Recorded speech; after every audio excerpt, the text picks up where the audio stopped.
Hey, episode 185. Um, my wife today said you need to get on Twitter and bill this as your season finale since this will be our last episode before the election. So I did. I billed us as two assholes yelling at each other. I said barely watchable, but no worse than Rogan. Um, that's an excellent pitch. Good job, Rick. Thank you. Uh, Anything else? You said you had two hot Yeah, items. Sir Sean Connery died at age 90. And our director sent me a story, and then I found several other stories on his early career in the 1950s as a nude model. Um, and there are a couple paintings of him or drawings. Um, and he was a beautiful naked man, though in the 50s they made you wear this creepy little like G-string thing, which is visible in one of the paintings. Anyway, all you do is Google Sean Connery nude, and it'll probably show up. Um, he also, I remember reading someplace, he took third place in either Mr. Olympia or Mr. Universe, um, Yeah, I don't think it was either of those. Those are massive, but I believe he was Mr. Scotland or something like, or yeah, it was or some in kind a of, Mr. Scotland contest. yeah, but some kind of bodybuilding thing, except before bodybuilding really became what it Right, became, right. where No, people had, the Mr. Universe contest was when it was really developed, and the Mr. Olympia is even more recent. modern. Yeah, but he was in the Mr. I mean, recent in terms of, late 70s was Mr. Olympia, but he was Mr. Scotland back when it was when bodybuilding was in its infancy. And he was, I actually saw a picture of him. He was athletically built. They didn't look the way they, ended up looking like in the Schwarzenegger era, but he was a well-shaped man, put it Yeah. that way.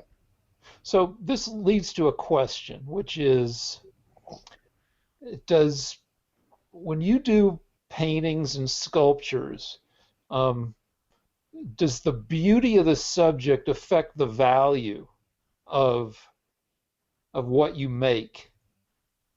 And if so, how do you feel about that?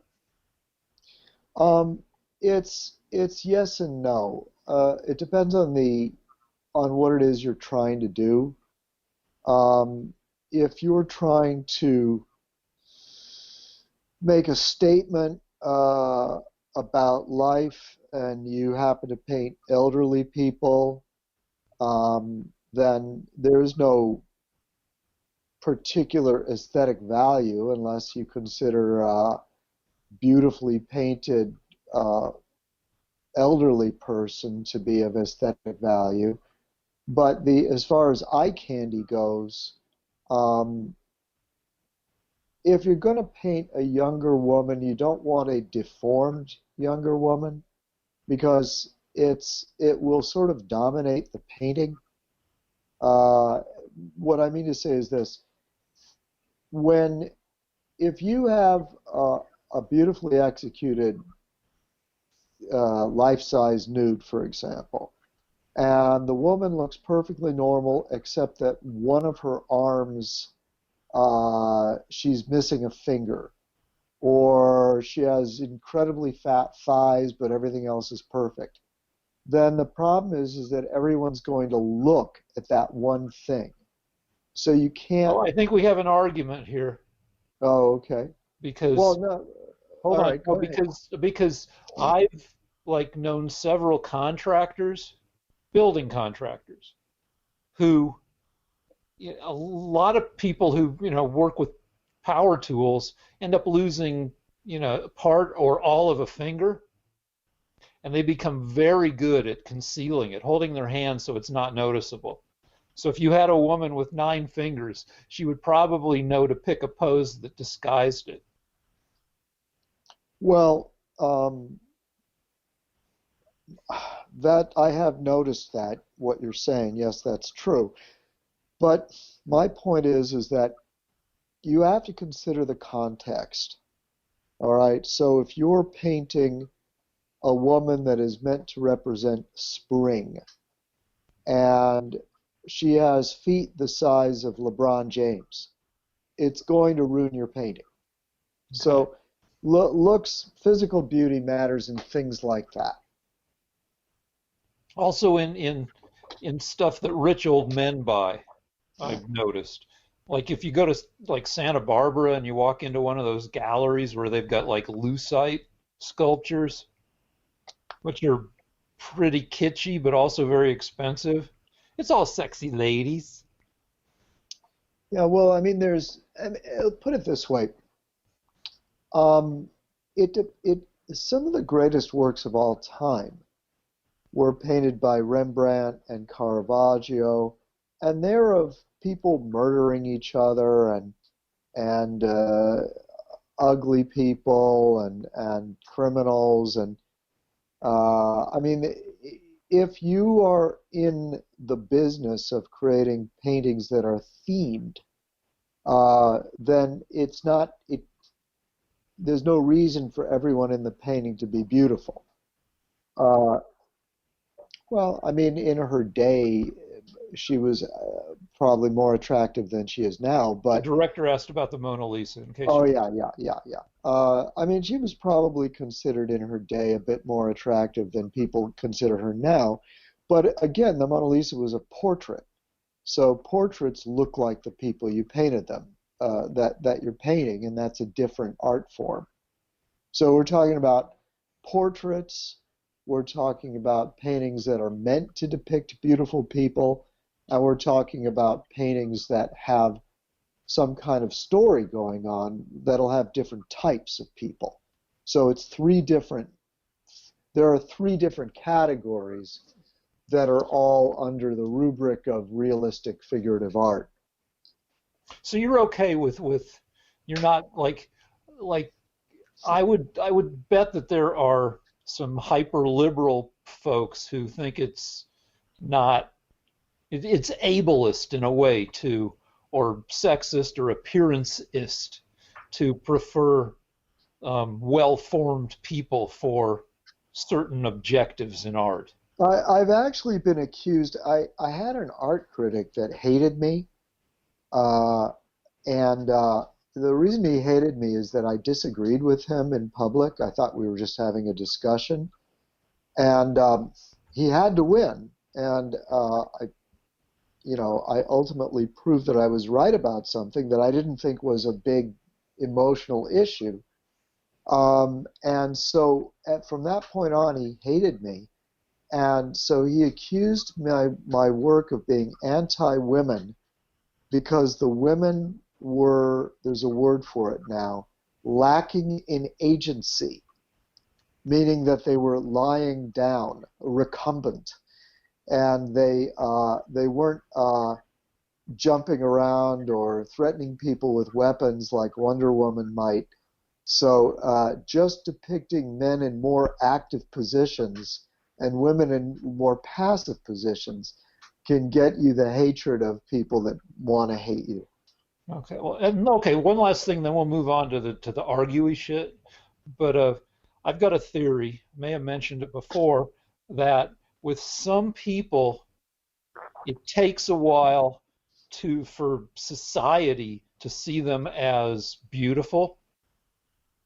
And I'm thinking of now he hasn't worked in a couple of years. I think he got canceled for bad sex behavior, boob grabbing on set and stuff. But Dustin Hoffman was originally cast as an ugly guy, a not good looking guy. And I think over time, as he became a movie star, people decided, he's a very pleasant looking guy. And I think something similar happened with Kate Blanchett, except that she's always been attractive, but people didn't see her as like one of the most beautiful people on earth early on. I think it took a while to get used to her. Do Kate you buy? Blanchett, the Australian blonde that was in Lord of the Rings and Yeah, The Aviator. yeah. Well, there's two different issues. As far as Dustin Hoffman goes, I can assure you that women are attracted to famous men. no matter how they look. So if somebody's on the screen, women will be attracted to him. That's the first thing. Uh, as far as Kate Blanchett goes, she has the appearance of a fashion model. I'm sure that she did some, beauty modeling work. She's just not, in my opinion, as beautiful as some of the other actresses out there. But who's the girl that was in the Hunger Games? The What's her? teenage blonde, Um, real average-looking Jennifer. girl. Jennifer. Jennifer. Fucking. We're old men. Can't Yeah, remember. I know, Jennifer.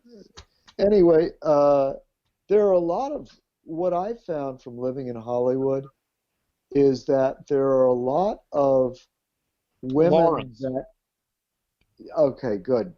There are a lot of women that, modeled when they were 18 and were considered, the beautiful girl in their high school. They're just not as beautiful as your favorite beautiful girl today. You know what I mean? So Kate Blanchett has great bone structure, but I think that I always forget this one's name. The one that played the new Australian girl who was in Once Upon a Time in Hollywood, and she was also in. Wait. Oh, what's her? Yeah. Yeah. She's frickin' the. Dang it, Margot Robbie. Yeah, yeah, Margot Robbie is sort of a classic beauty, and if you're going to compare people to her or Michelle Pfeiffer, then whoever you pick is going to look ordinary. By the way, good job remembering actresses' names. Your brain is still good. I've had Margot Robbie's.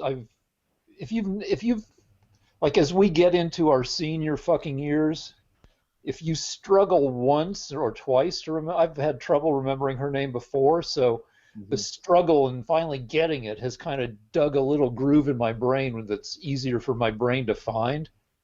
Yeah, because there's an incident that helps you remember. Yeah. The people don't know that when I teach, I always give people as many things about something as possible so that there's a little story behind the fact. Because if you just tell people the fact, then that's all they've got, and it's easier to forget. But if you tell them anecdotes about it and why it's spelt the way it's spelt, there are more pathways into the memory. Anyway, so what do you think about all this, Rick? The election shit. Oh, have we changed subject? Oh no, All what do right. I think about? Oh no, I said what I think, that I have a theory. Like I think Oh, early on it was easy to until like actors differentiate themselves. Sometimes it's you conflate a couple actors.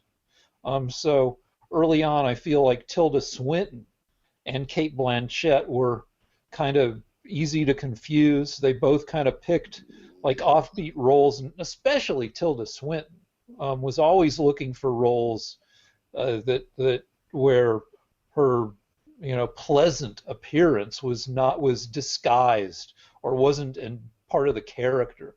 She early on she played a guy in Orlando, um, and she's still done you know um, a bunch of work where her visage is fucked with extremely. yeah, yeah. Well, she plays, you know, machines and androgynous characters, and I think that I have known her type in Hollywood, and what's funny is all you have to have as a woman is a flat chest, and you can start playing androgynous aliens and strange characters. But once you've got breasts, that limits all those abilities. Huh. So, yeah, because I've known some actresses, and having a flat chest gives you a certain role in the mind of casting directors, a certain niche.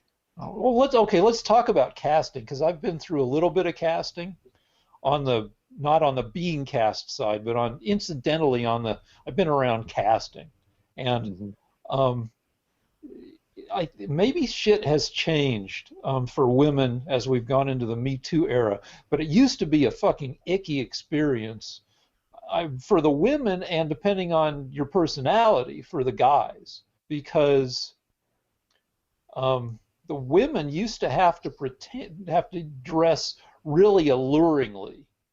Like in real life, if you're going about your business as a woman, a young woman, just living in LA or wherever, odds are, I don't know, probably 60-40 that you're not going to wear a dress, for instance. You're going to wear jeans or pants or something. It's just convenient. Um, Okay. but women being cast never show up in jeans. They show up in a gauzy little frock that would, if it's windy at all, you'd have to struggle to keep it from blowing up around your waist. And they have to show up, looking like um, fuckable and have to act a little bit as if they wouldn't be averse to being hit on. And they have to present themselves as if, yeah, this is the way I go around all the time in my like ridiculous level of fuckability. And it takes a certain personality, um, well, a guy who wants to fuck pretty girls to really be into that casting thing. And if you're not that guy, or maybe even if you are, there's anyway, the whole thing is the way you kind of half expect it to be, even if you didn't know what Hollywood has been like. Um, well, I mean, I hope it cleans up. I mean, I don't want the casting couch to continue the way it has been, um, where, you just went to bed with somebody and got a part. Uh, by the way, did you ever hear, I don't know if we discussed this, but Carrie Fisher claimed in an interview that she got the part in Star Wars by having sex with somebody.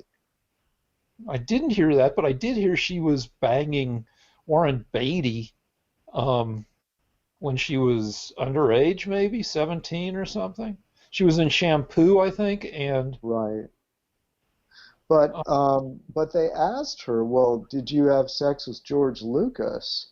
And she said, I hope so, but I don't remember. It was the 70s.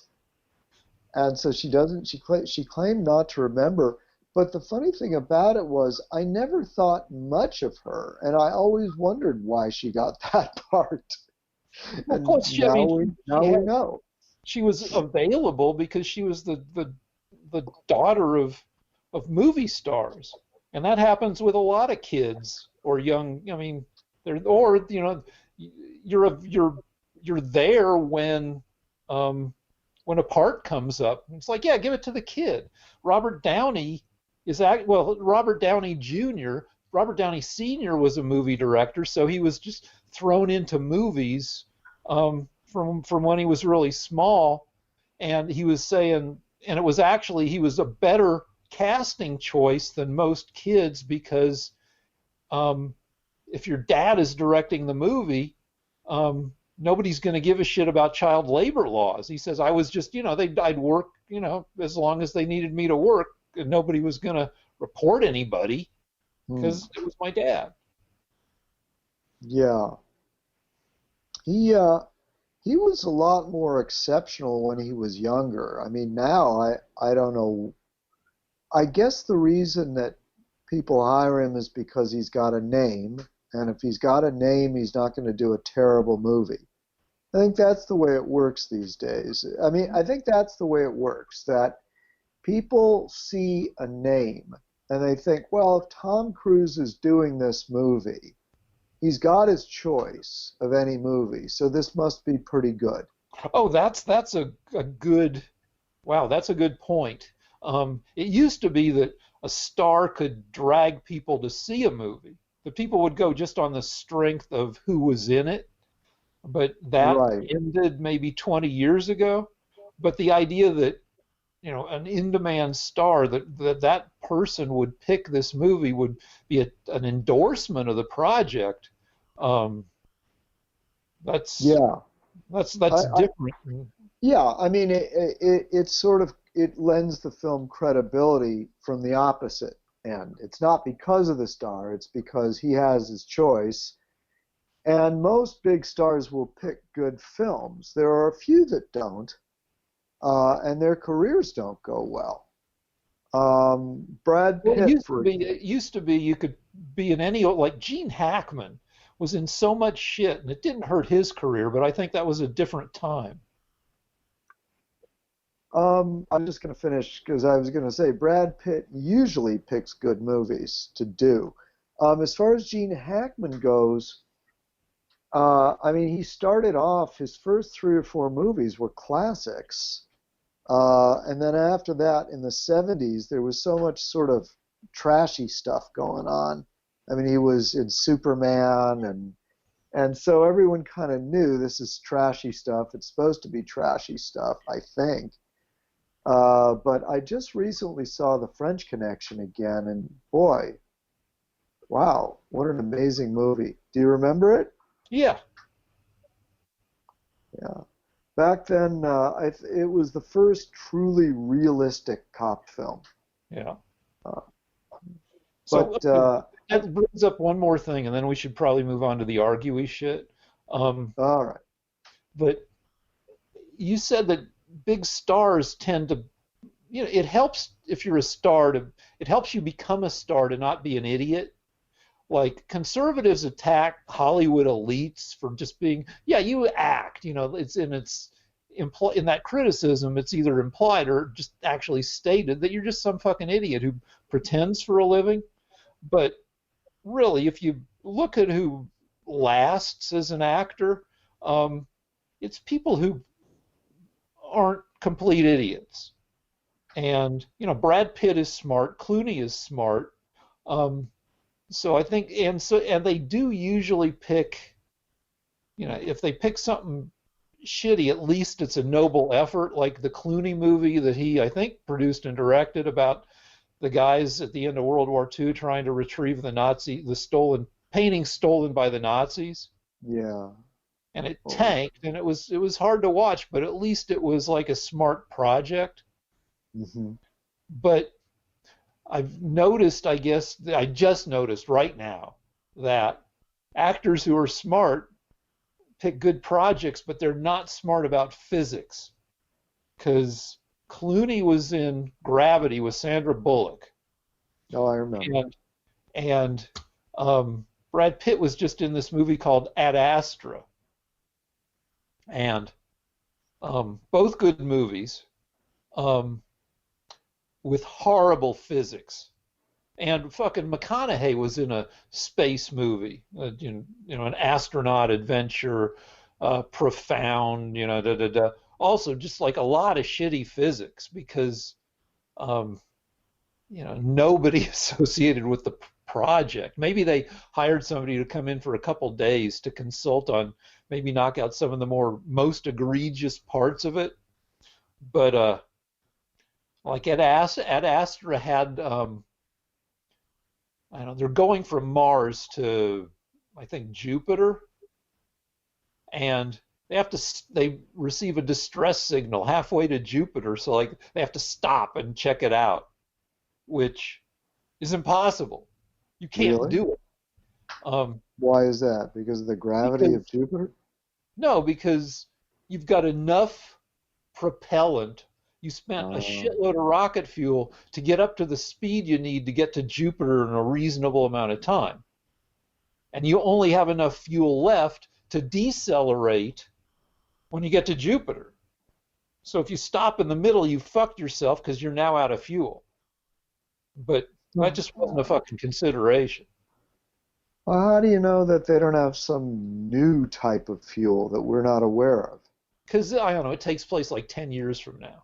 Okay, yeah, And, and way because they up in blast off 2030. traditionally. I mean, no, if they had a nuclear engine, you could maybe figure out how to do something with that, but you still need to eject a bunch of you need to eject a bunch of shit to get the Newtonian laws of motion shit going on, equal and opposite reaction. Um, And what about the Clooney movie? I saw that. What was wrong with it gravity? had one thing that was just super bad, which was Clooney as is at the end of his tether. He's tethered to Sandra Bullock, and they're tethered um, to a spacecraft, and he's pulling on the tether. He's not whipping around the spacecraft. He's just out in space, and he's pulling on the tether. His body is yanking on it, and and there's no way to get him back in. And he finally says, "You got to cut me loose, or you're fucked too." And so Sandra Bullock, sorry, spoiler alert, has to cut him loose. But it makes no sense that there would be um, any tension on the tether if he's not accelerating. An astronaut, you've seen it a million times on spacewalks, an astronaut just floating in space um, exerts no force on a tether. Ah, But all there right, was like, because you're in orbit and everything that's orbiting with you is weightless relative to you. So anyway, that all was right, all right. Well, that's an excellent point. You'd think they'd get that right. yeah. All right, so shall we move on to this? I don't know what people. Oh, one of our listeners, one of our viewers wanted to know what handed you are because he's studying you for his. I guess he must be doing a study of people with high IQs. Are you left or right-handed? Left-handed.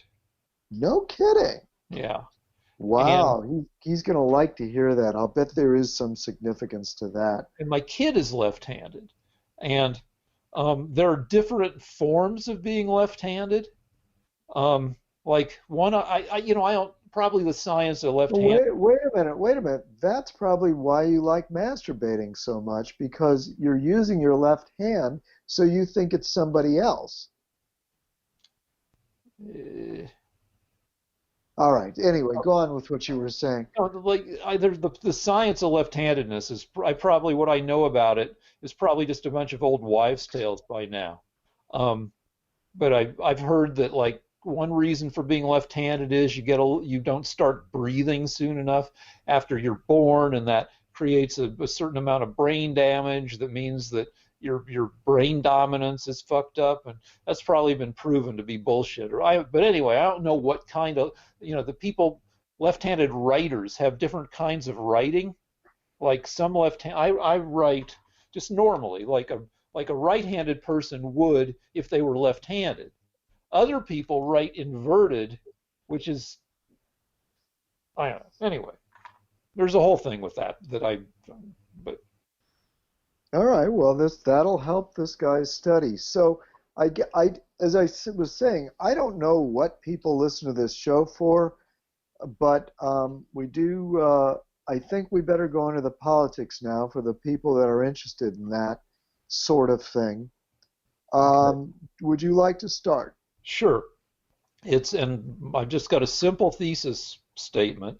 It's 45 hours until the polls close in California. And I've been spending just fucking well, here I've been spending even more time on Twitter than usual because I signed up to do phone banking. Phone banking is where they set you up with this automated system that speed dials people in some state where you're trying to turn out the vote. So I signed up to phone bank Florida, where the system would connect me with registered Democrats in Florida, and I'd call up and go, "Hi, da da da da, with so and so, and have you voted?" And it's a turn out the vote thing. get out the vote in Florida, which is a very important state in this election.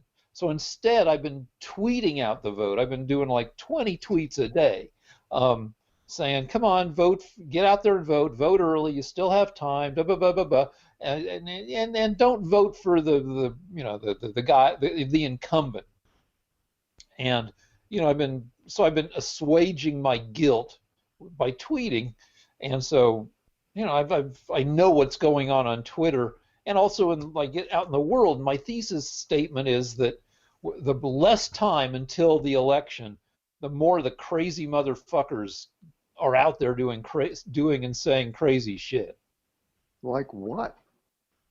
Oh, um, like there was this shit with the Biden caravan in Texas, where I think Kamala Harris, I don't think she was on the bus, but I don't know, the Biden caravan is going through Texas, and they're surrounded by 50 or 100 Trump pickup trucks in their own caravan, and the pickup trucks are crowding them around and trying to apparently, push them off the road. And there was contact between one of the trucks and one of the other vehicles, and the Biden campaign was forced to cancel 2 appearances because they couldn't get to where they were going. I just saw a thing by, the really pretty OAN reporter. There are a lot of them. Well, the one Which who one? shows up, the one who's White House authorized. Oh yeah, she's all brown. She has light brown hair and light brown skin. Yeah, her name's Chanel something. She I doesn't don't. look typically American. She looks like she could be from the Middle East or South America. Yeah, she looks pleasingly multiracial. Yeah, I know her. She's good. Yeah, I like her. yeah. Anyway, what about her? I, now that I've gone to such trouble to describe her, no, she's not the one who tweeted this story. Um, Okay.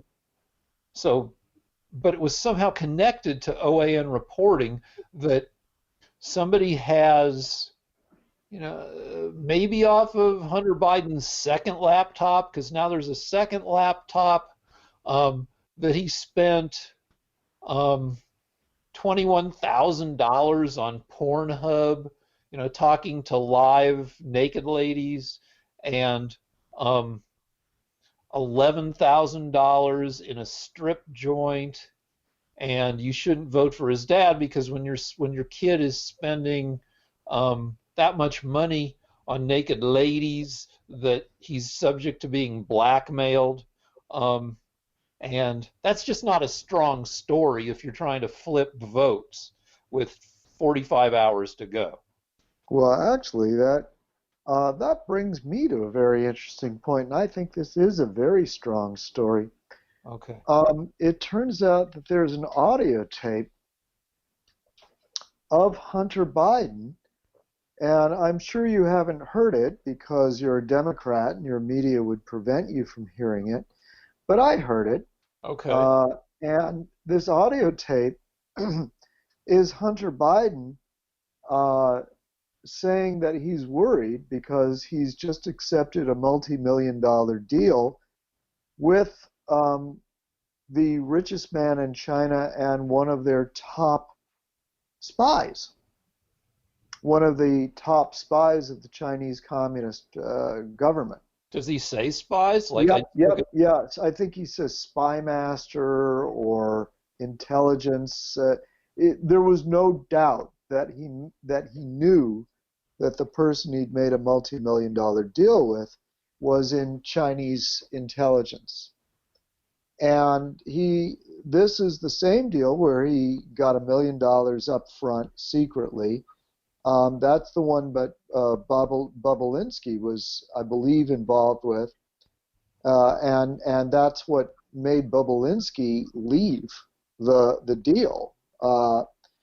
And so, we also know that Hunter Biden shares the money with his father. Some say that in one of the emails he says 10%, in another of the emails he says 50% of all of his earnings go to his father, Joe Biden. Now, That's the first fact. And before I forget, Bobolinsky was interviewed. He's the man that's supposed to have been part of the deal making between Hunter and China, communist China, that pulled out. He was interviewed by the FBI, and apparently the FBI have begun an investigation based on the interview that he had after going public. Now, under normal circumstances, if the FBI was investigating Hunter Biden and, of course, Joe Biden, that would make the paper.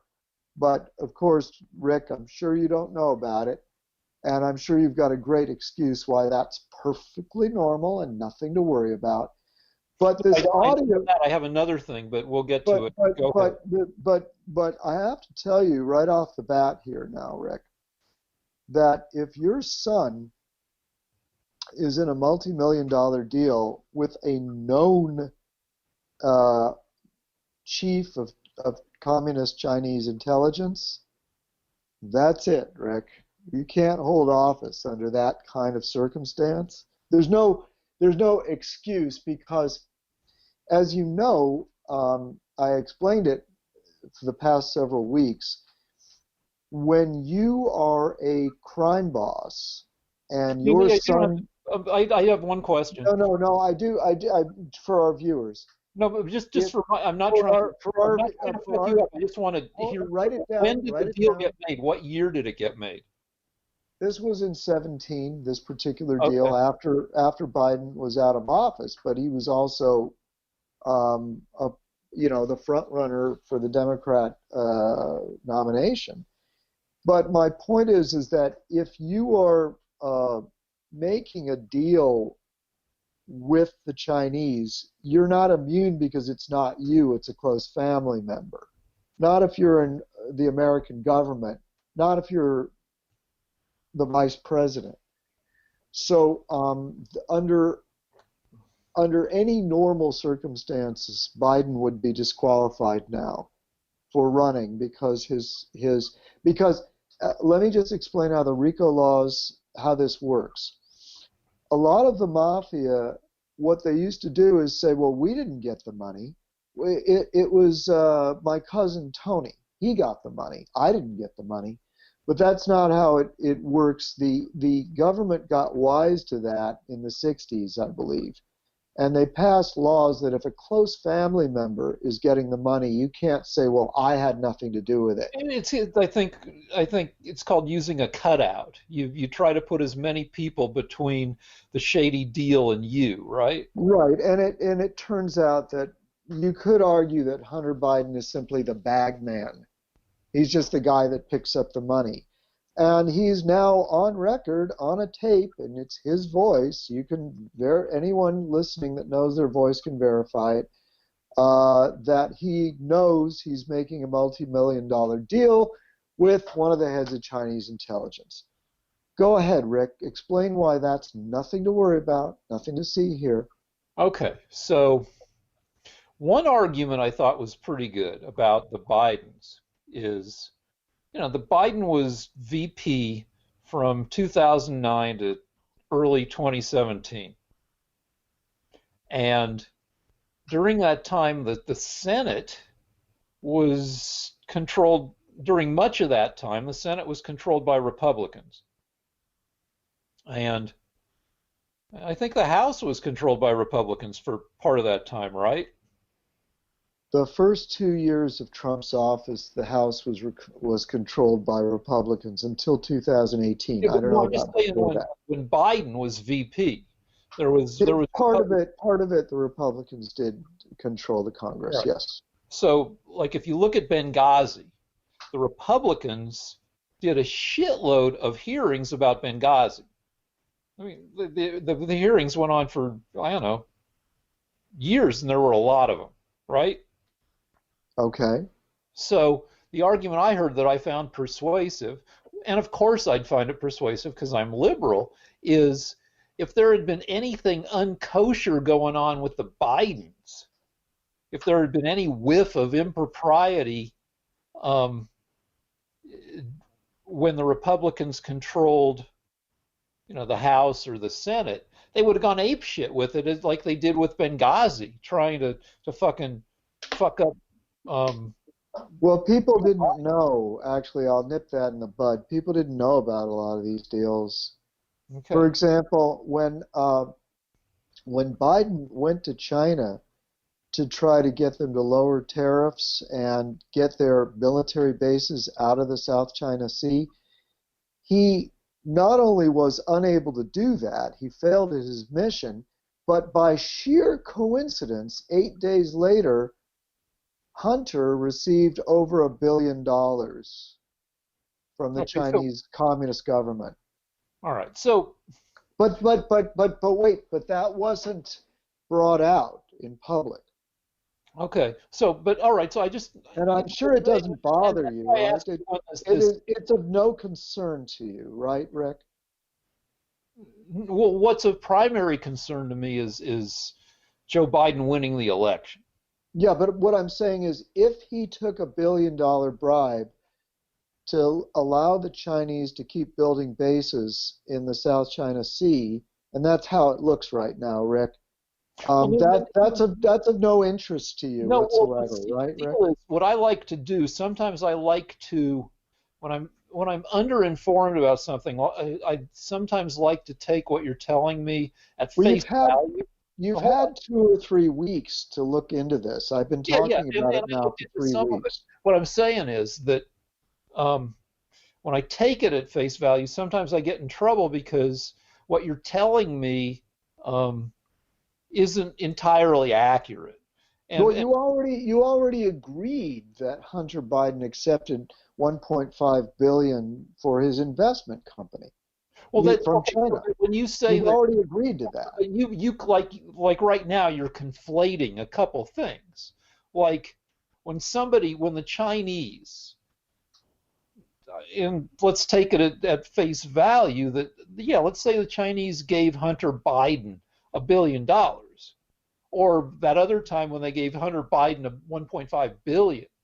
It's not that they said, "Here's 1.5 billion for your trouble." It's here's 1.5 billion that we would like to invest in your hedge fund. So when you're saying that Hunter Biden got $1 billion 8 days after the Chinese or uh, his dad failed to make a deal, it's not that the Chinese tipped him $1 billion. It's that they said, "Here's $1 billion for your hedge fund," and I would think now I don't know how it works in high level bribery, but I think that somebody would want at least some of that money back as the result of an investment. Now we don't have to argue about that because that's just speculation, but people would invest in his hedge funds. But here's where I got in trouble um, in just taking what you told me at face value. So I'm just going to accept that as true. And then I looked at it. You said that Hunter Biden got $3.5 million from the wife of the mayor of Moscow. The money was given to his partner, Devin Archer. Yeah, except that it was put through. The FBI did look at that whole deal, Aha. and I read several articles, but it was last week. We didn't have time to talk about it, so I've now forgotten, some of the details. But the deal is that there were two different companies. There was a company that Biden started with this Archer guy under one name, and then there was another company later under a slightly different name that Hunter Biden wasn't necessarily involved in.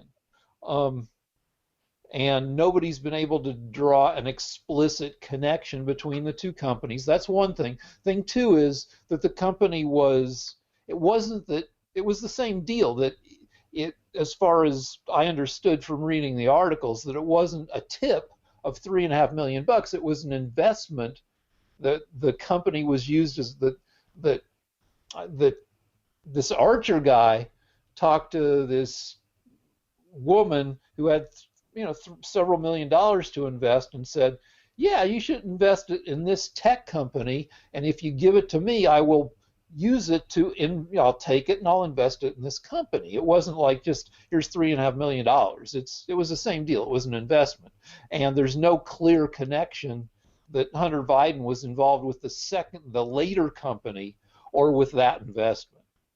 Well, okay. As far as the three and a half, hold on, so we don't have to argue too much about it. I'm not saying that that wasn't the case because nobody has proven it either way. So there's a certain likelihood or chance that Hunter Biden was involved. But at the same time, I mean, no, there's this gap in the information that proves it one way or the other. well, we know that he took Russian money that wound up being involved with prostitution, Russian prostitutes. We know that.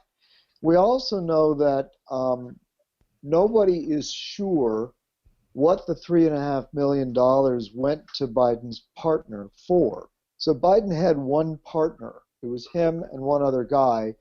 The money went to his partner in this company, but it's your company, and there's one other guy, so No, that's pretty it's a much later you. company. Yeah, It's but wait. different name, and nobody knows Well, whether Biden was involved well, in a later company. well, we know that he was that the money went to the company that he was part of, and we also don't know. No, We we also don't. know. I No, looked we it up. do. We do. Nobody knows that for sure. No. We do know, but you don't know because you've been reading liberal sources that have No, I confused looked you. around. I've read conservative sources too. Okay, in my sources, he had a company with Devon Archer, and and that company received $3.5 million from one of the most dangerous, corrupt oligarchs in Russia. The wife of the widow of the former mayor of Moscow is a dangerous Russian mafioso, and she gave $3.5 million to the company that was partnered with Biden. Then your sources have glossed over some of this stuff because I read in pretty great detail about the lack of proven connections between the first company that Biden was involved with and the second company that took the investment. And also I read an article that named the tech company that the money was meant to be invested in. And if you want, we can take a break and I can refresh my understanding of the whole deal. Well, you can send me the articles, but I'd rather than go on all night about this particular one, I don't understand why a math guy like you doesn't understand that when the Chinese government gave Hunter Biden 1.5 billion to invest, and we both agree on this because I don't want to read all your left-wing articles. Here's something we agree on. The Chinese government gave 1.5 billion to Hunter Biden to invest. Now, you keep acting like, oh, that's nothing. He made 50 cents off it. No, obviously, if he's investing 1.5 billion, he must have been making many, many millions of dollars as the investor. His job, Right. So what is it? What does a typical investor make? 20%, 25%? No, with hedge funds, the deal is hedge funds are advertised as offering returns that are better than you can get in the market. So somebody who's good or lucky with a hedge fund in a decent year might return 8 or 10%. And because it's a hedge fund, people are supposed to pay 20% of the investment returns off the top. So let's say this hedge fund returned 8% and made the Chinese 120 million in a good year, a decent year. Okay. So the hedge fund, as their fee, would take 24 million bucks, 20% right off the top. Okay, so at the very least, Rick, we both agree that Hunter Biden pretty much got $24 million from the communist Chinese. Well, it's company. I don't know what, I don't know how many partners there were or whatever, but yeah, somebody, if it was a Okay, deep, well, I think $24 million is a relatively substantial bribe. yeah, actually, I think there are other charges. I think some hedge funds charge like 2% a year of the Yeah. total nut. It's not really relevant, Rick. Yeah, I'm I'm just trying to saying that tell there, you that yeah, Hunter okay. got at least $24 million, and he did share that with his father. Well, you claim that, but that's been looked at, and No, it hasn't been looked at by anybody. okay. Well, anyway, all right. So anyway, we can argue about that and who's No, no, looked no, at it. but I mean, let's Let agree me on. bring in some superficial arguments that you'll hate.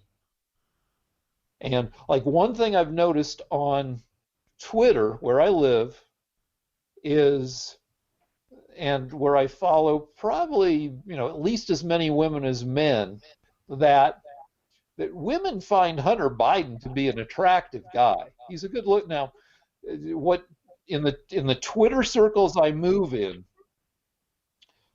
people find Don Jr. to be falling apart. They compare what he looked like 4 years ago to what he looks like now, and he looks rough. Um, on the other hand, they look at Hunter Biden and um, they find him that they would let his shady ass into their bed, which doesn't affect voting behavior at all. It's just for humorous Twitter commentary. What does affect voting behavior is that 60% of the vote is already in, and it's none of this shit is budging um, the gap between Biden and Trump. The GDP numbers came out, and it was the greatest jump in GDP maybe in history. 33.1% jump in annual GDP did not budge the gap. I mean, and I don't think that everybody is good enough at math that they realize that when the GDP drops 33% in one quarter and then bounces back up 33%, that those bounces aren't equal and you haven't quite gotten back up to where you started. I don't think people did that logic. I just think people are like, this is just part of the noise. I've made my decision. I'm not voting based on this. And I would argue that people are not voting, based on, only about 5% of the voting public is still undecided. I think that's been sharply reduced because, as I said, 60% of the vote is already, or more than that possibly, is already in. Okay, Rick. It's people. These aren't superficial arguments. They're diversions because your brainwashing is so deep that you can't face squarely the fact that your man, Hunter Biden, the son of Joe Biden, received a bribe of 24 million from the Chinese, and you've admitted that. Mm-hmm. You've admitted that just now in this show. Okay. 1.5 billion. If we were to say that he gets a percentage, it's at least 24 million. And you've accepted that if a close family member gets a massive amount of money, during negotiations, by the way, with the Communist Chinese, at the same time as the negotiations are going Hold on. on. So wait a second. So Biden is negotiating. So at this point, Biden is still vice president, right? Biden was vice president, and he was trying to prevent China from building naval bases and military bases in the South China Sea. Now, that's very important because they were taking over massive amounts of territory. It is an effort to create a maritime empire. And it was very important for the U.S. to stop them from this expansion, which is very dangerous to the world. And while that was going on, his son made a deal for 1.5 billion with the Chinese. Actually, he was brought over on Air Force Two with Joe Biden. And you've just admitted 10 minutes ago, before your diversions, that he would have received at least 24 million in compensation for getting that 1.5 billion. And according to the laptop and just common sense, Joe Biden would have been compromised by that and probably received part of that 24 million. And that doesn't bother you one bit because you think that Biden is more handsome than Don Jr. No, no, I'm just, but what? No, I mean, so this is where we get into the argument. Except, I don't know if we need to have a huge No, argument, but I just don't understand. Are you able to face reality? I mean, do you understand what you just agreed to? yeah, but I didn't agree to everything you're saying. Like the main thing I'm not agreeing to what that I'm not agreeing with is that Joe Biden was in on this stuff and he got a cut of this. Yeah, but what I'm saying is on the laptop, they have several emails where Hunter Biden says that he does get a cut. But even if you don't believe the laptop is real, Right, and I you don't. can't, a political leader can't go to another country, try to negotiate a deal for his nation, and at the same time have his son get a massive amount of money, millions of dollars. That's completely unethical. There's not a country on earth since the beginning of recorded time that would have allowed such a thing, let alone make the man president. All right, so I'm going to make an argument that we'll have to uh, argue about a bunch or not. We can just move on if you want, but I don't think you'll want to move on. You claim I'm brainwashed Yeah. because I'm not up in arms with loathing of the Biden family for these financial shenanigans. Um, Uh-huh. and I mean, and there are two dimensions to my not being up in arms. One is I believe a lot of it's bullshit. How could it be bullshit? Um, well, because Hunter Biden is well. Let me just make my point, then we go back to arguing. Um, wait, do I have 2 points? I mean, mostly is it's um, I guess it's mostly 1 point, or I don't know that I believe basically that um, it's bullshit, and to the extent it's not bullshit, it's I don't know if I'd call it inconsequential, but it's not unkosher on Joe Biden's part. Yeah, but you see, it is. That's why there are But, laws but hold on, against let me make my this. point, and then we can go back to arguing. Yeah. But so I'm brainwashed because I don't believe I'm not worked up about the Hunter Biden shit. And Mm. then conversely, this is similar to where you're worked up about Obama's foreign policy mistakes that led to the deaths. And let's not recap that. Let me just say it, and just for the sake of we don't have to. But let's just say, for the sake of argument, that fucking Obama fucked up in Libya and Iraq, and that led to the deaths of of a um, a quarter million people, and the enslavement of potentially tens of thousands of people. Okay, on the one Okay. hand, and you hate that, and you think that's, and I, on the other hand, am worked up over um, George W. Bush going into Iraq in the first place, which led to the deaths of a quarter million people. And you're less, and so we're each worked up. And let's not argue about it. Let's just say that we each have our thing which we're worked up about, more worked up about than the other thing. And I see a symmetry there. Similarly, I see a symmetry between you being worked up over Hunter Biden and the whole Biden family's financial chicanery, and I'm worked up over the Trump family's financial chicanery, and I see a symmetry there, where we're each worked up over the similar shit, but different people on different sides of the political But, coin. but yeah, and brought Don Jr. over, and Don Jr. ended up making millions. That never happened, Rick. It's just in your mind. It's in your imagination. I don't want to recap.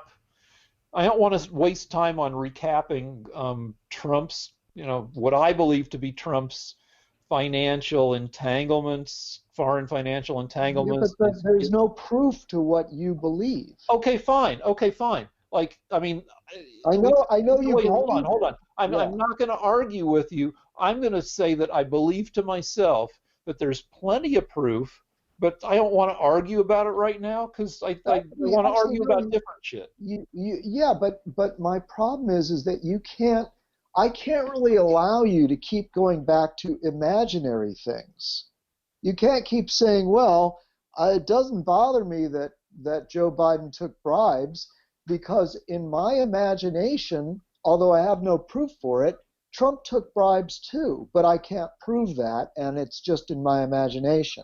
That's not a good argument, Rick, No, no, I mean, because Mueller was unable to prove your imaginary connections to Deutsche Bank that were supposed to have occurred long before Trump even took office.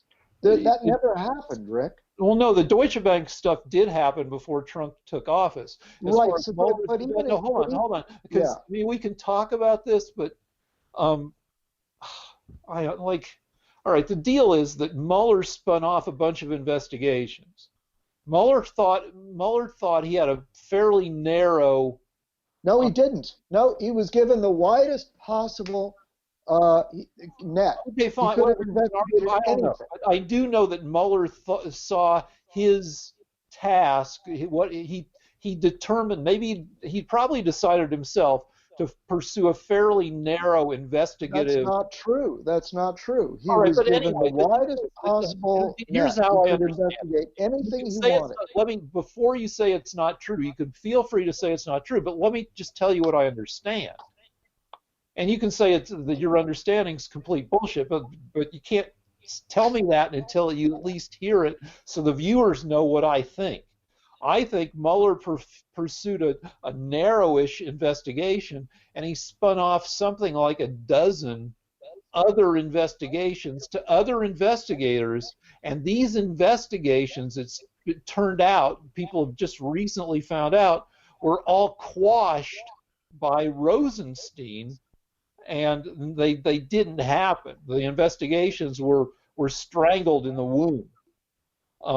So anyway, that's what I believe. Rosenstein is on record as saying that Mueller could investigate any possible connection of any kind between Trump and Russia. That's on But record. Mueller didn't do that. Mueller investigated Well, some very narrow connections, and then he spun off other investigations. He expected other people to investigate this shit, and then these other investigations were quashed. I'm sorry, Rick, but that's not true. Okay, so that's a good point to be at. Where I don't think we have to keep arguing about it because you've said But what I've said what I. even if it even if it the problem is that even if it was quashed by Rod Rosenstein, the Deputy Attorney General in charge of Mueller, even if that was the case, you still don't have any proof that Trump took bribes from our country's enemies. And I have a tape recording of Hunter Biden saying that he's just made a multi-million-dollar deal with the head of Chinese intelligence. Should we take a break and I should go listen to the recording for a second? Sure, if you can find it, sure. Go Or ahead. or can we just take it as given that you've heard a recording and I haven't? And can we move on? Do we have other stuff Well, to no, but I mean, I think it's kind of, I mean, I know we don't like to waste a lot of time all night. It might be a while before you can find the recording, but you have in your mind that Trump colluded with Russia, and you have no evidence whatsoever. You have this myth that Rod Rosenstein stopped any investigation, Mueller didn't find anything, and I have an actual tape recording of Hunter Biden, the son of your candidate, making a Okay, multi-million-dollar all right. deal with the head So of Chinese all intelligence. right. So I should go listen to it. Let's take a I break. guess you should. Try it. Try Okay. and find the All recording. right. Give me 5 minutes. I'll be back. All right. Okay. Yeah. Hey. So I listened to part of the tape and I read the transcript a little bit, and somebody is saying this stuff that, and I looked at various sources, and it's really only mentioned on conservative sources. I looked at an article by OANN, but it was too short to have any detail. And then I looked at a report from National Review, which is a. I sent. I actually sent you the audio recording. All right. Well, anyway, I listened to some of it. Um, and National Review says, the recording purports to be Hunter Biden, which, it hasn't been substantiated. I got one more thing though, which I think is cool. Well, you're going to hate it, and you're going to say that it's bullshit. Uh-huh.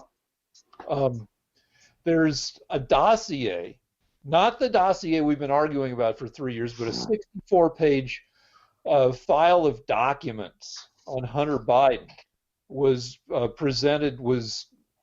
handed over to somebody, the authorities of some sort, by a researcher named Martin Aspen.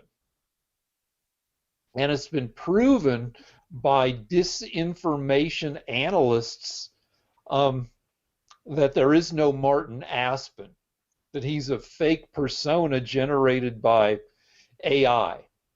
And this is something you can do yourself, this is awesome. And this is interesting regardless of whether you think, what I'm saying is bullshit or not. There's a website called thispersondoesnotexist.com.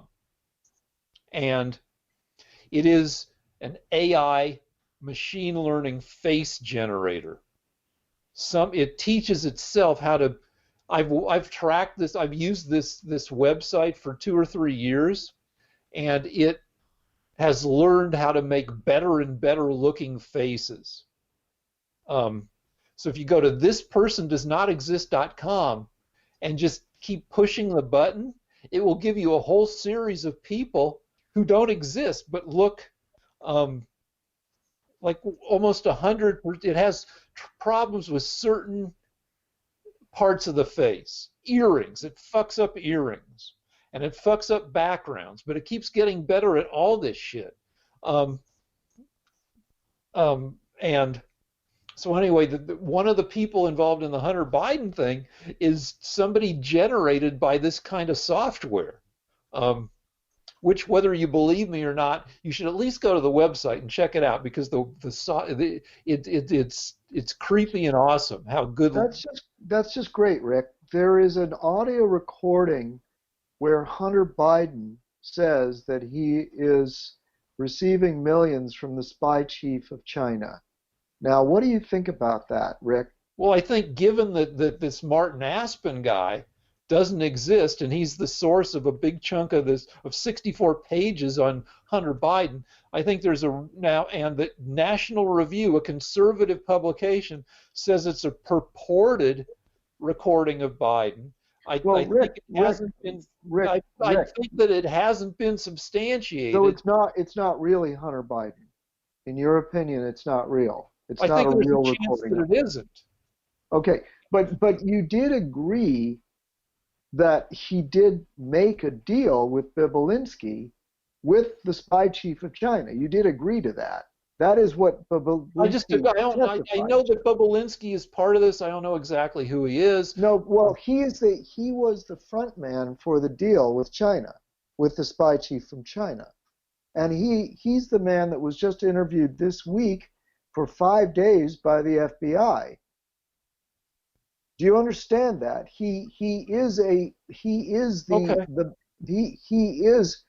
on paper. They had a contract with Hunter Biden. This is the deal that didn't happen, the deal that fell apart. Well, actually, Biden got several million from it, and that's why Bobolinsky got out of the deal, because he said you're not allowed to take $5 million for yourself right off the bat. That's the deal where Hunter Biden according to the audio recording, made made it with the top spy chief of China. Okay, so So, right, so, so so you've been wait a going. minute. All So right, so I'm going to stipulate. That's what they do in there is court. I'm no, going to there's no, stipulate. Let's say all this shit is true. yes, yes. Let's say that. All right, then let's just say it's true. I still voted for Biden, um, and maybe some people won't because of this. But let's move on to the other shit because No, we're no, no. running But out. I want to know why it doesn't bother you that the son of the man you voted for has just accepted a multi-million-dollar bribe from the head of Chinese intelligence. That doesn't seem to bother you very much, Rick. And I know that you're the third smartest man in the world, and you should be able to make some connections to there being a problem with that. All right, well I've already said how I feel about this shit. We don't. You're not going to No, change. no, you haven't. I just want to All know right, why so it doesn't well no, bother you. okay. A, I think it's bullshit. B, I No, don't think. but why? Why? We've got an audio recording. We've got a witness, Bubalinsky. We've got documents showing that they did make this deal, and we even have a deal from the Chinese company, and we know that the man that the deal was with is in Chinese intelligence. All We right, know so those are not, to be clear, those facts are not in question. to be clear, Yes. I believe some of this stuff is true. There's well substantiated stuff, but I think the Yeah. more What stuff's sensational. true? What Hold stuff on, is now let true? me finish my fucking words. So I think the most damning stuff um, is likely fake. And Which stuff is fake? And which stuff is true, Rick? well, You're a smart guy.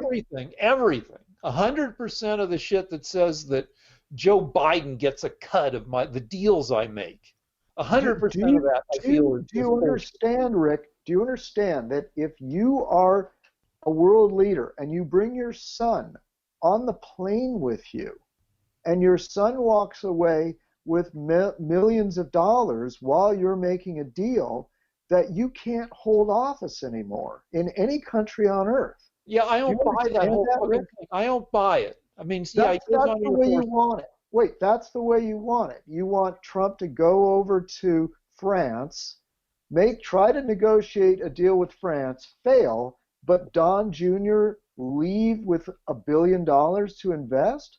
No, I You don't want want. that to happen? No, I don't. I don't want that. I want it to be Ivanka and Jared. Ivanka and Jared are the ones who make the international deals. Okay, but they're Now, not, Rick. let the They're people. not. They're not though. That didn't happen. Do you understand what there are laws So wait, against the president Ivanka doesn't bringing have his dozens family? of Chinese patents, and Those patents were long before Trump took office. They have businesses around the world, but Trump, Rick, you as a world leader, there is a law against you going to a foreign country and bringing your family with you during negotiations and having your family leave with millions of okay, dollars from A, the adversary. all right, let's be clear, and then let's move on. And you can call me a hypocrite or a simpleton, but A, I think it's bullshit, and B, I Why? don't care. Why is it bullshit? Well, What because isn't true? well, so much of this fucking Hunter Biden shit is either ridiculous, like we shouldn't vote for Joe because Hunter spent $30,000 on. I don't care how much he spent on whores. Okay, I'm saying that during negotiations with the Chinese, he made over $1 billion to invest. That okay, is that's that's un, substantiated, and that's been no, but it investigated. is But you it is can't. You're not going to substantiated. change my mind. All you're going to do No, is I'm trying to expose how stupid you are. you've done it. You fucking done it. Now let's move on to the next thing. All Okay. right. No, I'll tell you something. It's not that I'm trying to expose how stupid you are.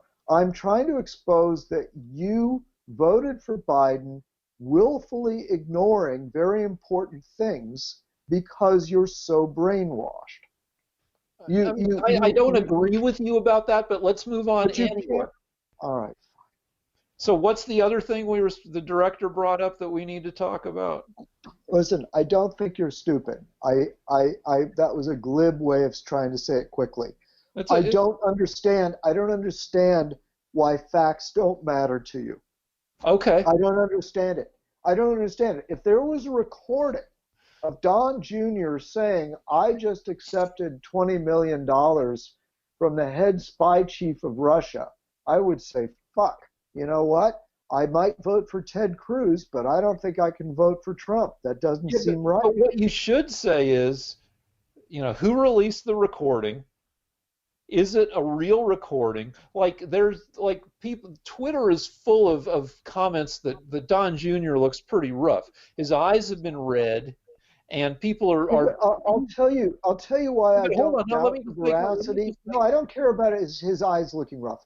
The reason I don't doubt the veracity of the recording is because we have a witness in Bubba Linsky who presented all the paperwork to the FBI backing all of this up. Okay, so in that case, the FBI will come back with something at some point and Yeah, say but what I'm saying is that we've already all right, got come things on, on we were out of file. this argument. All right, fine. You come on, just let's move on to the next thing, which All right. is that a study came out from Stanford University. Um, they studied 18 of Trump's rallies from June through September, and they said that 30,000 COVID cases and likely more than 700 deaths resulted from these rallies. But I did more research and found out that in addition to these 18 rallies, Trump had at least another 46 rallies um, from June until now. Um, and if you extrapolate the Stanford numbers, that means that his rallies are likely responsible for 100,000 cases of COVID and around 2,500 deaths. Um, Um, which Rick, there's no also way you twice. can prove any of this. Okay, that's true. You can't prove it. Though I guess the Stanford people thought they were they tracked COVID numbers in the weeks after rallies were held and found that the COVID numbers spiked among, it could be traced back to the rallies. But anyway, in addition to that, this is a more minor thing, but twice after his rallies, Trump's campaign stranded hundreds and hundreds of people who went to the rallies miles from their cars because they didn't pay for transportation. They paid for buses to transport people to the rallies, but not to transport the people back from the rallies. And all of this seems like a shitty thing to do to your supporters.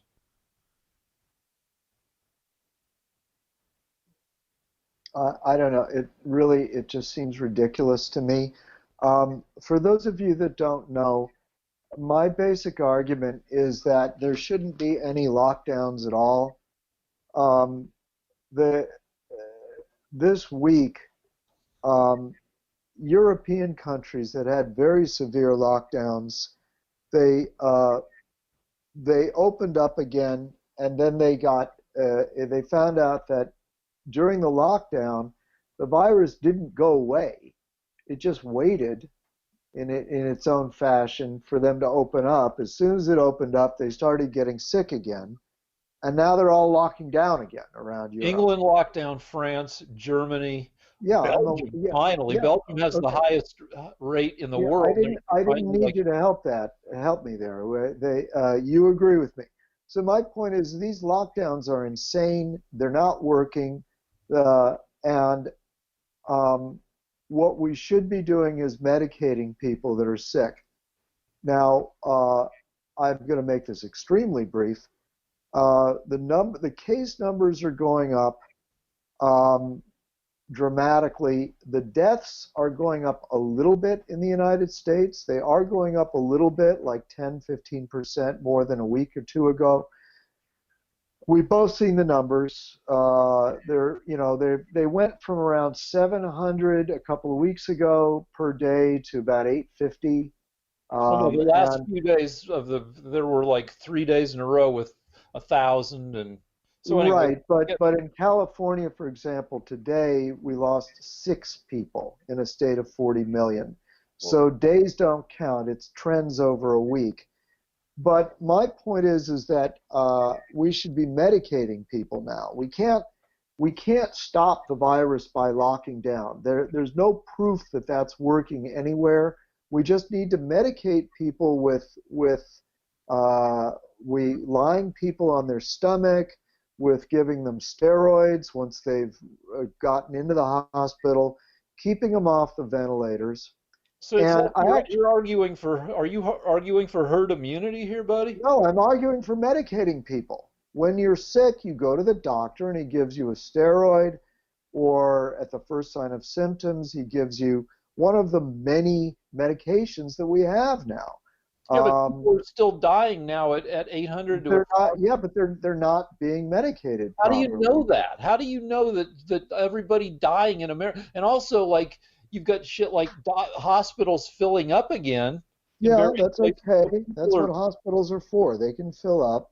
yeah, they fill Now, up, and then like there are stories of people not being able to get treated for other shit because hospitals are filled up. okay, Rick, my answer to you is we should be giving people hydroxychloroquine and zinc, or remdesivir, or the Oxford steroid dexamethasone, or the antibody treatment that saved Trump. We're trying to get that out as fast and as Yeah, many but there are no hospitals as doses possible. available now. There are fucking Okay, zero but we're doses. we're trying to get those. We've been trying to get So them you're for going to tell months. somebody, all right, you're sick, but just try to hang on until we have doses for you. No, And no, what, I no, what no. about If somebody comes to me that's sick, at the first sign of illness, I'm going to give them hydroxychloroquine and zinc and azithromycin.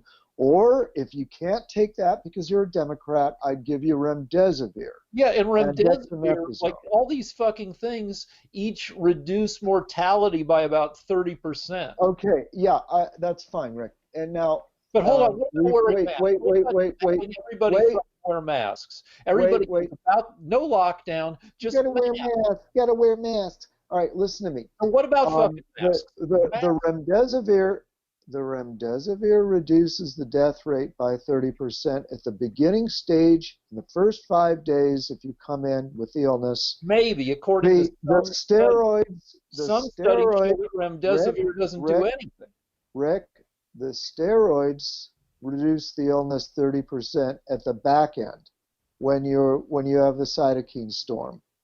So the cytokine storm is what kills a lot of these people. A huge percentage die because the cytokine storm is the body's immune response that overreacts and ends up tearing up the lungs. And they found that steroids in that period also save 30%. So we have medications. It's extremely unlikely now, Rick, that you're going to die from this. Extremely unlikely. What about the 35 to 40% of people who get this and become long haulers? I heard Fauci speak I on. do have I do have an answer. Okay, but I'm going to share this with you. You can go on with your Fauci stuff, but then I have an answer for you on something. All on the right? long haul shit. Okay, go ahead. All right. Well, finish your thing about the long haul thing. That All right, Rick's going to say that they get sick and they get little problems for the rest, for a year or two after that. well, the deal. I mean, the one theory of COVID is that it attacks the lining of blood vessels and it makes them leaky, and that once you have weakened blood vessels, you have a whole slew of potential long-term problems that Okay. that don't So resolve for months and maybe not, ever. I And have so oh, but hold on one sec. So we're at about 9.5 million confirmed U.S. COVID cases, and a few million more, at least a few million more cases that didn't get confirmed. So anyway, millions of people are. Go ahead. All right. Well, we need to vote for Biden because of that. That's ultimately Rick's great argument. So here's something that you didn't know. Here's something you did not know, Rick. Okay, go ahead. Months ago, uh, Trump had said something about drinking bleach, and the Democrats thought that was the funniest thing in the world, and they were laughing about it, and the press made great sport with it, and nobody did it because it was just a crazy idea that Trump had mentioned. And it turns out that many thousands of people probably died because the Democrats, I remember Nancy Pelosi and a few other leading Democrats and their media lackeys were making fun of Trump for that. Well, it turns out, according to an abstract from a paper, the Journal of Medical Virology, Okay. dated September 17th, 2020. It turns out that drinking bleach, now let me explain so our viewers don't try this at home. Um, under with the right mixture of just pure water, and I'm not going to say the exact percentage. You're going to have to get the Journal of Medical Virology to find that and read it carefully. But it turns out that mixed with water and administered in a safe way, bleach, it turns out, as Trump said, kills COVID. It kills the Wuhan virus. And what this journal says is that what should have happened from the very beginning, and we're talking months ago, is even if you don't want to use bleach, it turns out that mouthwashes with very high concentration of alcohol in them, like the old school Listerine and mouthwashes like Listerine, and hydrogen peroxide 50% with water 50%, if you rinse your mouth with them, and you can even put them in a nasal spray, but that's a little more complicated. But if you rinse your mouth with them for a minute or two, you can actually you can kill all the virus in your mouth. Now you may say, so what? Why is that important? Well, it turns out it's a hell of a lot better than wearing a mask, because it turns out that the way that we transmit the virus is by talking with people, not by snorting on them. People don't, when they get together, they don't snort on each other. They don't like wipe it on their hands and then wipe it on the other person. The favored way that people transmit the disease is by sitting in front of somebody else for a few minutes within 3 feet and talking for 10 or 15 minutes. Well, it turns out that if both people have used Listerine before that, the strong stuff with alcohol, their mouths have killed off all the virus and they can't transmit it. Because that's where the virus, when it is transmitted, it's transmitted by being located in your mouth. Well, hold on. That's good news that we know this now. Yeah, well, we knew it months ago, and Trump even sort of tried to explain it to people. He did. Trump was like, Trump is not fucking Ben Franklin. He's not a scientist politician. No, he had heard that drinking bleach had. I heard him say this. Yeah. And even Nancy Pelosi. I've seen the clip a million times. He didn't say drink bleach. He said if there's some way to get it inside. Well, what he was talking about is early research where they were researching what kills the virus, and it turns out it's bleach, or Listerine, or hydrogen peroxide 50% with water 50%. He didn't talk about any of that. He just talked about bleach. Well, he didn't. He wasn't the Journal of Medical Virology releasing a paper with 15 PhDs. He just threw that out. When did the paper come out? This paper was first published in September 17th of 2020, but they've known about it for long before that. They've known about it in fact, they started doing this with earlier diseases. And let me tell you how I know this. They started doing with early kinds of flus. Have you noticed that when you go to the dentist, your dentist wears a mask and Yeah. and they've been wearing that mask for years, right? They didn't just start. Well, the Okay. reason is because dental organizations have known for years that with flu-like illnesses, they're spread by the mouth. Yeah. And so dental organizations have known this all along. And that's how I know about it, because my dentist told me. And I said, I don't believe you. And she Well, said, yeah, if they had, no, and so so now my dentist I don't gave me. understand. So why do you have a problem with masks? If you're The problem that I have, Rick, is that Democrats are too stupid to use medications that we have. Instead, they just like looking at Worldometer and seeing how many people have died, and then rubbing their hands together and saying, good, we can blame this on Trump. And then the other thing, don't interrupt me, is Democrats are too stupid to have spread this knowledge. The governor has this. The governor of California uh, and Nancy Pelosi and all these top Democrats know this because what the know that president. they know. So when did they know it? What we could have been doing No, all along. hold on. You're making this crazy close. So this paper came out a month and a half ago. Yeah, How could they know it before that? because dental organizations, dentists, when you go to the dentist, Were they dentists have, running around saying you can fight COVID by using Listerine? Who was saying yeah, it? my dentist told me, and I said, do all dentists know this? She said, yeah, it's So wait, common. your dentist wears a mask. Yes, she does. Now I've been to the dentist 2 or 3 times under lockdown, and Yes. obviously my dentist knows it too because they had me gargle, swish hydrogen That's right. peroxide around That's right. in my That's mouth. right, Rick. Yeah. That's right. You're right. So okay, so that seems like a reasonable extra precaution. Yeah, but the problem is Democrats are just waiting for people to die. Well, instead of using that knowledge, instead of announcing, why didn't Governor Newsom say, look, If um, the governor a fucking dentist, why didn't somebody announce it? Why didn't I mean it's well, not Trump knew it.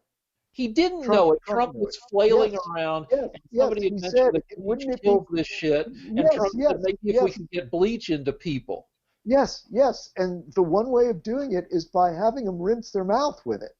Well, fucking Trump doesn't know from that. He just said somebody told him that bleach kills the stuff. Right, right. And how did they find that out? They found that out because dentists have known it because they have to stare into people's mouths and have done so for hundreds of So years. why, when Trump is talking about bleach, did nobody say, well, For the same reason that when Trump was talking about hydroxychloroquine, everybody just laughed him out of the room. well, yeah, hydroxychloroquine probably doesn't work, but Right, and but if bleach there's and having if there are probably what 800,000 dentists in America, why didn't any of them fucking speak up? It's like, They, I, they probably have. I don't know. Mine did. They said, "Look, when your you dentist come in." just told you that what that what your dentist tell you? My dentist said that Trump, when he said that months ago, was talking about what their practice is, but no one would do it. Everyone just made fun of him, like you are. Well, because Trump didn't say gargle with a bleach Well, it's mixture or not really hydrogen up. It's peroxide. Rick. It's not up to the president. He has tried many times, and I know that you're biased, but in the since this whole thing has come up, Trump has mentioned many things that would help people, but Democrats aren't smart enough to do them. It's not up to him. He tried to explain it to people. Eventually, he just gave up. Well, No so one all would right, get it. we're almost done because it's getting late. But like, um, you know, my job when I had a job, when we needed ideas, they'd say they'd have all the writers go into the writers' room, and um, say, we need ideas for, something for Jimmy to do on Shark Tank. Listen, before you speak for a half an hour about your personal life, I'm can I not just going to finish speak my for point? fucking. Wait, I just want to finish my point because I was about to make a point, and you asked me so many questions I wasn't able to make it. Fine. Just, The odds so of so anyone. the way to get a dose of it that really gets you is when you get a huge amount of the virus. When somebody just throws it into you, when you breathe it in, it really gets into you. So the numbers are very important. So the You're point still is, not answering. You're not understanding my no, question. no, no, but I need to explain this. Please let me explain this. If you had COVID and you're transmitting it from your mouth, Listerine will destroy 99.9% of it in your mouth so that the amount that you have left that you're able to transmit is too small to hurt anybody. I understand that, That's but what my they're saying. question is, if you're COVID positive, it's in your lungs. How long do you have before the COVID that's in your lungs moves back up and recontaminates your mouth? Like, can I you haven't. tell? It's in the that probably is somewhere in this article, but it's 30 pages and I haven't read Okay, all of all it. right. So anyway, so it seems like we've given viewers um, a good thing to do. Yeah, I mean, and I mean, I'm saying this is a very important thing. Nasal rinse and mouthwash, gargling products, Johnson's baby shampoo, Yeah, I'm not going to gargle Medicod, baby shampoo, but we got fucking Listerine, and I'm going to tell Carol, and peroxide. yeah, Yeah, go ahead. yeah. So now when Carol gets up, I'll say, hey, this is the deal. We should fucking gargle more.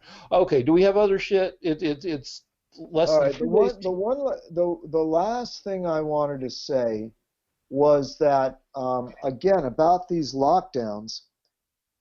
Florida has a worse percentage per million than California, Mm-hmm. but Florida is, but it's not that bad of a difference. And I would just like to say that both California and Florida, the numbers are consistently going down of deaths from Wuhan. And I would just like to say that California is locked down and Florida isn't. Florida is completely open and they're both going down. That's just one more bit of proof that lockdowns are not effective. It's not a matter of locking down. And that Look, brings us I to the mostly election. look the deal. The what I That, look. I'm not a fan of lockdowns, but except for my. your candidate Joe Biden is. No, the That deal. that's No, the point. what I'm a fan of is getting people to accept wearing masks in crowded situations. Okay, that's great. But I mean, I don't want to be sarcastic, but my point is one of the reasons that Trump may win is because he's made it very clear he's not going to lock down the country again. He's against lockdowns. Will probably use some of his power against the governors that have continued these lockdowns. And Joe Biden has announced, he's very open about it, that if the scientists tell him to lock down, he's going to again. And I Okay. want our viewers watching this, if you hate lockdowns, please vote for Trump. All right. So California's has had lockdowns, and in fact is still locked down in some ways. Like gyms are still closed, right? There are many ways. You know what? I All right, looked but at a the deal list is, the but other like day. even, but There are hundreds of activities that people can't do that's in true. California. But even when we were the most locked down, and we're there, you can still go out and do some stuff. All That's right. all right. You know Look, what? Rick. That's a bad argument. I don't want to waste time on the argument I just made. You don't need to argue against it. Okay. But I am saying that I don't, fucking. Oh, this is boring at this. I don't think Biden's going to lock down the fucking country. I do think we'll have a mask mandate. And if that Listerine shit, I don't know why more people aren't talking about that. The You know, Listerine thing is more effective than the mask. because the unless you're wearing a very good N95 mask, the N95 there's a special not just any N95. Well, here's why. There's a special wait. You're interrupting. There's a special N95 that is actually effective, but the little blue ones that everybody's wearing, they're not saving people from COVID. It goes right through, and the mouthwash would be more effective than the little masks. And personally, I'd rather do the mouthwash because not only would it work better, but I'd be sexier. Okay, but here's the deal: that you can't have a mouthwash station outside Gelson's grocery because but I mean, the point is, you've got so many other idiotic rules right now. You can eat without a mask on an airplane, but then you can't eat without them in a restaurant in the city of Los Angeles. Here's the fucking deal. If it turns out that Listerine or something else works, then you ask people to wash their mouth before they go out, but also to wear a mask, because if you can do it at home, but I don't see people doing the mouthwash thing in public. So you do the thing. It maybe buys you half an hour before the virus moves back up into your mouth.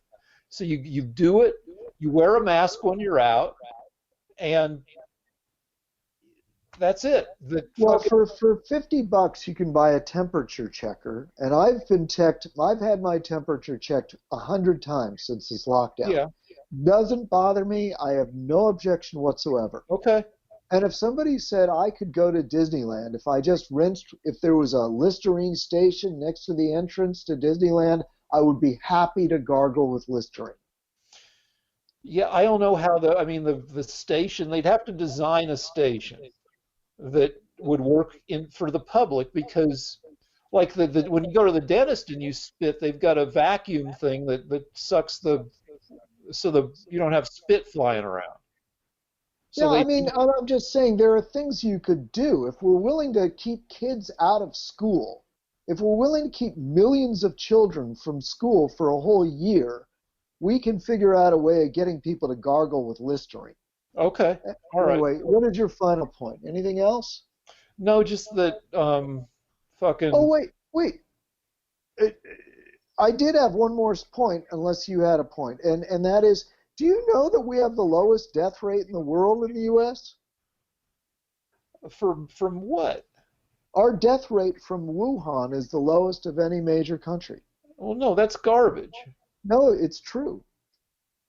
We have the infections per millions and deaths. We have a lot of them compared to other countries. We had this argument 3 weeks ago, but it turns out our rate of death from those that catch Wuhan is either the lowest or one of the lowest in the world. Okay, that's fine. Okay, that's great, except that Friday we had 101,000 new cases, which broke the previous day's record of 91,000 new cases, which broke the day before that's record of 82,000 new cases. I understand, but we're getting fewer and fewer deaths. So our death rate is still going down. We're getting for the past 2 months, we've had roughly the same number of deaths per week. Right, but we're having increasing cases, but fewer deaths per cases. That's great, but we're still losing 1,000 people a day. No, it's going down in a lot of places. We're not at 1,000 a day. We're not at 1,000 a day. We have days where it's 1,000, but we have days when it's 400. On weekends when they don't report as much.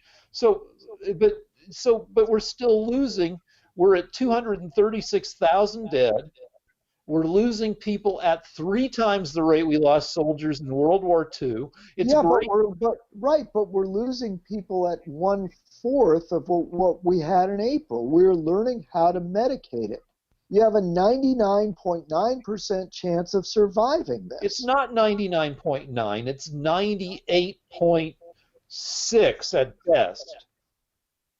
It's got Well, about a one and a half, I mean, at best, it's got a 1.4% mortality rate. right. Well, even if it was 1.4%, that's not a pandemic, and it's going down. We're All right, no, okay. okay, we got to stop because We A, have that turned the is a corner. fucking, because we're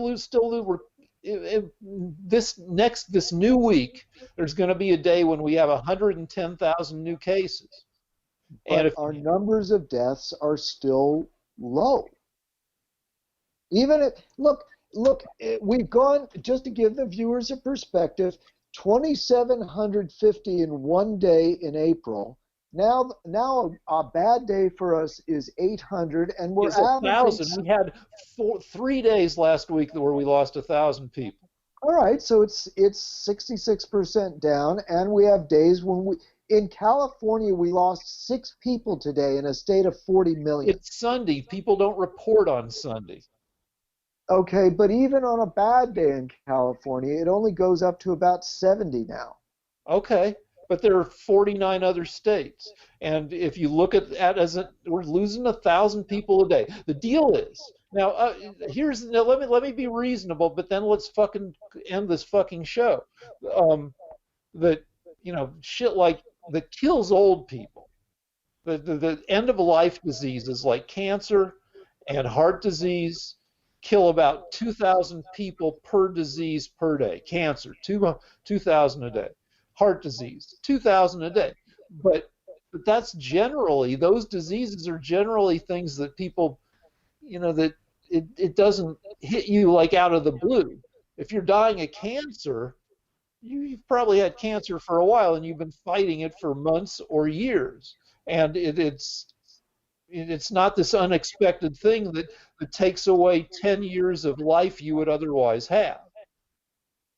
But 1,000 people a day from a disease where we can prevent the transmission largely is still a lot of people in America that if it goes on like that for a year, then it will become the deadliest event in U.S. history. If it's still this bad a year from now, and it probably won't be, we'll probably have some kind of half-assed vaccine. But say we don't, which is possible, we'll be at 600,000 deaths, and that equals the deadliest events in our nation's history. The Civil War, Okay, Spanish and flu. right, and if my mother was my father, she would be a man. I Yeah, mean, I mean, so what? If you know what? Let's make it even worse. Let's say it triples. If the disease triples, then millions of people will die. I mean, it's the dumbest argument. Look, we are turning the corner. Our death rate is we're not going turning the down. number of people dying from the fucking disease has been steady for 2 months. And that's The not death the turning the death corner. rate is going down. The number of people that Yeah, have it versus the my number of argument people that is die if the from it. number of cases keeps going up by 10% a day, which it probably won't, but it did that for 3 days the last week. It went from 80,000 to 90,000 to 100,000 new cases in a day. If that keeps happening, then if we have a day this week where we're at 110,000 and then at 115,000, you can expect the number of deaths is going to go up. And it's already climbed back up to 1,000 people a day, several days a week. And that's not fucking turning the corner. Okay.